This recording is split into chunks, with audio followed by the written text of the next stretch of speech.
ఒక సంవత్సరంలో రైతులకి 2017లో 15,000 రూపాయలు క్వింటాల్కి 1,500 రూపాయలు మేము ఇన్సెంటివ్ ఇచ్చింది గవర్నమెంట్.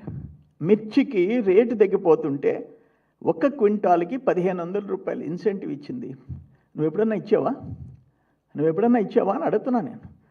అసలు దారుణాలు, రైతుల విషయంలో దారుణాలు చేసింది ఎవరంటే జగన్మోహన్ రెడ్డి.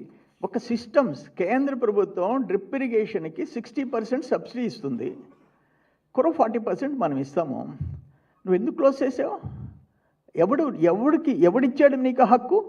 ఇటువంటి దారుణాలు చేసి దేశంలో తలసరి అప్పు నంబర్ 1, దేశంలో ఆత్మహత్యల్లో నంబర్ 1 అటువంటి వాడివి ఈరోజు పోయి ఆడ చిందులేస్తా, ఎగరతా, డ్యాన్సులేస్తా, స్లోగన్స్ ఇస్తా, అమ్మాయి చేత యాక్ట్ చేయించి మీ ఐపాక్ టీము ఇది నవ్వాలో ఏడవాలో అర్థం కాని పరిస్థితి. నీకు అసలు ఆ సీరియస్నెస్ లేదా?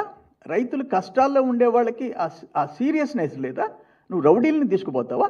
14 బస్తాలు మిరపకాయల బస్తాలు లేపేస్తారా?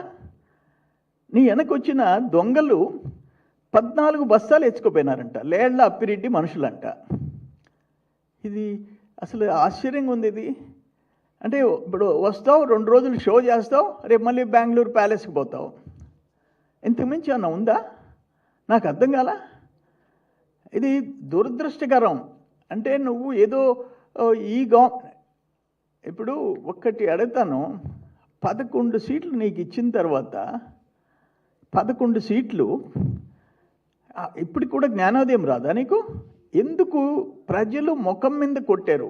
ఎన్ని దుర్మార్గాలు చేస్తే రైతుల దగ్గర నుంచి, పేద ప్రజల నుంచి, ఆత్మహత్యల దగ్గర నుంచి అన్నిట్లో నువ్వు రాష్ట్రాన్ని అప్పులు పాలు చేసేసి